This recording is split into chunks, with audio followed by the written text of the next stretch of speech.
So as I said, I am from SDS. We are a national organization of grassroots students from across the country that organize to, address these kinds of issues on campuses across the country. If you want to learn more about SDS, you can go to newsds.org. It's really cool.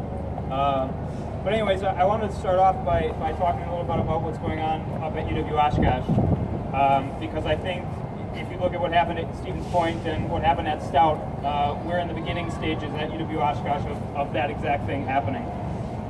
So with one of the lowest tuitions in the UW system, despite being the third largest institution in the state, UWO has managed to rack up between $9 and $12 million of budget shortfall. This has been created, of course, by the massive cuts to state funding for public education since Governor Scott Walker came to occupy the Capitol in 2011. Exacerbating the problem was the tuition freeze initiated by the Walker regime in 2013. A tuition freeze on its face may seem like a net gain for students, but the reality is that it didn't end up saving students money and has contributed to universities falling behind with respect to budgets. Student fees have increased anywhere from 10% to 35% since the implementation of the freeze. Meanwhile, the economy for most of us has remained largely stagnant for over a decade, and wages have actually decreased by 1% in the U.S. since the 1970s, resulting in less young people having the financial means to attend college. All of these things are taking place at a time when mega corporations are reporting record profits and receiving massive handouts in the form of corporate welfare from the government under the administrations of both Barack Obama and Donald Trump. I say all of this to say that UWO, like UW Superior and UW Stevens Point before it, is clearly in trouble.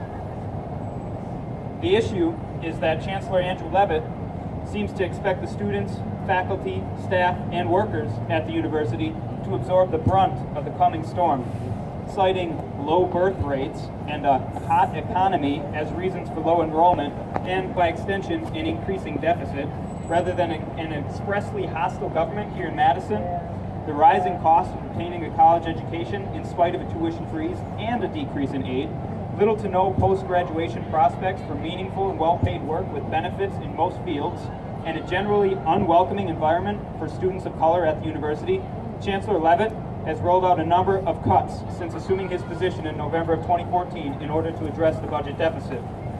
Sports programs such as men's soccer and tennis have been eliminated. Scores of professional academic support staff, such as academic advisors, have been fired and replaced by low-wage earning college students. At least 100 positions have been axed, with the intention to nix far more of them in the next few years. Trash cans have been removed from many buildings on campus, a seemingly minor change until you consider that less receptacles means a diminished need for janitorial workers. A haphazard merger was announced last semester that is going to effectively stretch the already overworked faculty to even further limits. Just this semester, we have seen the end to a student employment program that helps students earn an income while going to school full-time. In the spring semester of 2019, UWO will see the end to its unique interim offering, which has benefited working-class students who have to work full-time while also being full-time students by allowing them to break up the mandatory 12 credits over a more manageable time frame, 9 credits during the regular 14-week semester and 3 over the 3-week interim. As a result, students will be forced to take those 12 credits during the 14-week regular semester, thus making college that much more stressful for the most underprivileged of students. Any classes taken during interim going forward will be taken at out-of-pocket expense to the students. Additionally, Chancellor Leavitt put forward a proposal earlier this semester that suggested a 43% slashing of the number of faculty and staff employed in the College of Letters and Science, the largest college at UWO.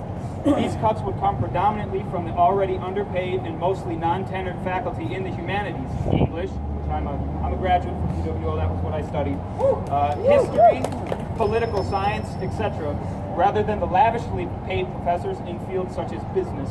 Yeah. They regularly make over $100,000 a year, whereas humanities professors make like 40, something like that. Luckily, as a result of some rapid organizing on the part of concerned faculty at UWO, a new local of the American Federation of Teachers was formed and provided these people with at least a momentary relief. This all will, of course, negatively influence the learning environment for students at UWO. All along, Chancellor Leavitt has assured students that UWO is different from Superior and Point, that we have our own culture here, and that we won't be cutting these programs. He told students at a forum in April that no cuts would be made to humanities programs like LGBTQ studies, women's studies, African American studies, which, mind you, is only a minor at UWO, no major, etc.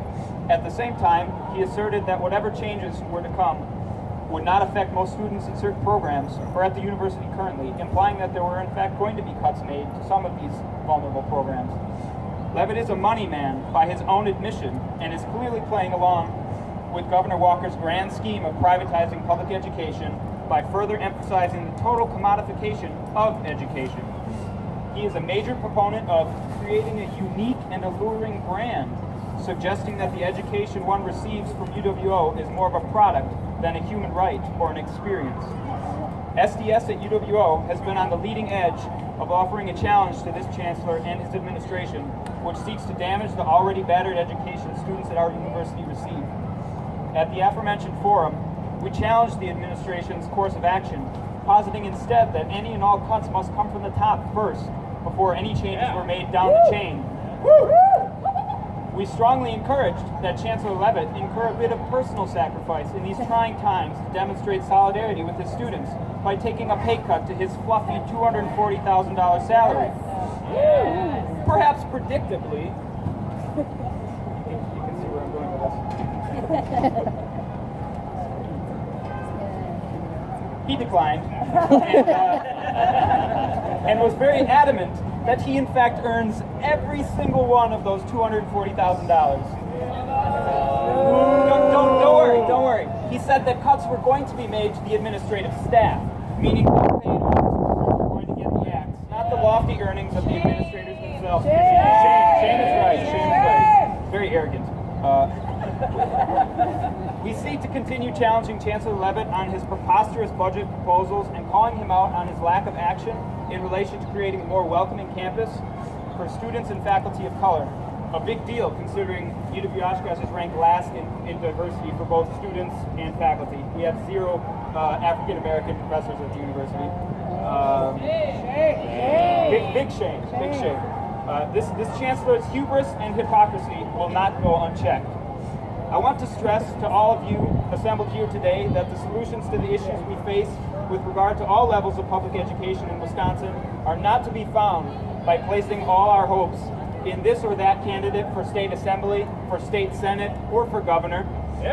As a student of history, one thing that is clear to me is that any kind of people's victory, whether in a place as distant and far away as China or as close as small-town Oshkosh, Wisconsin, has been a result of the mobilization of the militant masses to exert maximum amounts of pressure on the powers that be, forcing them to act lest they face larger and ever more militant demonstrations and uprisings.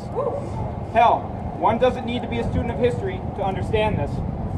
All you need to do is look at the wave of teacher strikes washing over the country, from West Virginia to Arizona. Wildcat strikes that closed down entire states and were sustained over several days or weeks. Demonstrations that saw tens of thousands of militant union teachers and their supporters hit the streets or occupy government buildings, applying constant pressure on the system. This is how we affect change. There was a time in this state where college tuition at an institution like UWO was literally $0. Educators used to have some of the most enviable unions and, as a result, benefits and protections in the entire workforce. These things don't need to remain as relics of the past. However, only when all people, students, teachers, workers, people of color, and members of all other oppressed segments of society are united against our common enemy and mobilize against them in all our force, will we ever be able to see the type of society that we all want. One that truly values education, liberation, democracy, and the pursuit of social progress. It is only if we all dare to struggle that we will ever win. Thank you.